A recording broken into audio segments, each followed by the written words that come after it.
तर बुलढाण्याच्या जळगाव जामोदचे आमदार संजय कुटे यांचं घर जाळण्याचा प्रयत्न झाला। संग्रामपूरमधील तरुणाकडून संजय कुटेंचं घर जाळण्याचा प्रयत्न करण्यात आला। विशाल मुरुड याच्या विरोधात गुन्हा दाखल करण्यात आला। अतिवृष्टीमुळे शेतीचं मोठं नुकसान झालं। या नुकसानीचा मोबदला न मिळाल्यानं शेतकऱ्यानं संजय कुटे यांचं निवासस्थान पेट्रोल टाकत जाळण्याचा प्रयत्न केला।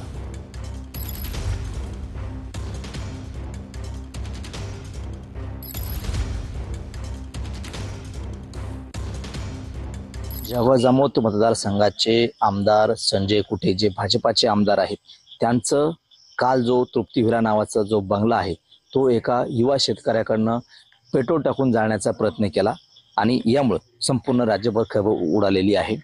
2 दिवसापूर्वीच हा जो युवा शेतकरी विशाल मुरुक नावाचा आहे याने फेसबुक पोस्ट टाकली होती की अतिवृष्टीचे पैसे मिळाले नाही आणि याचा जाब विचारण्यासाठी तो विशाल मुरुक नावाचा जो शेतकरी आहे तो आमदार संजय कुटे यांच्या तृप्ती विला नावाच्या या बंगल्यावरती आला होता। मी सध्या या तृप्ती विला नावाच्या बंगल्यासमोर उभा आहे आणि हाच तो बंगला आहे। हाच याच ठिकाणी काल सायंकाळी हा विशाल मुरुक नावाचा जो युवा शेतकरी आहे तो पेट्रोलची कॅन घेऊन यांच्या बंगल्यावरती हा बंगला जाऊन टाकण्याचा प्रयत्नासाठी या ठिकाणी आला होता। मात्र वेळीच या बंगल्यावरती असलेले शिवसहाय्यक जे प्रकाश राऊत आहेत त्यांनी या शेतकऱ्याला या ठिकाणी अडवलं आणि वेळीच या ठिकाणी रोखलं। कॅमेरामन निलेश देशमुख सह गणेश सोळंकी, TV9 मराठी, जळगाव जामोद।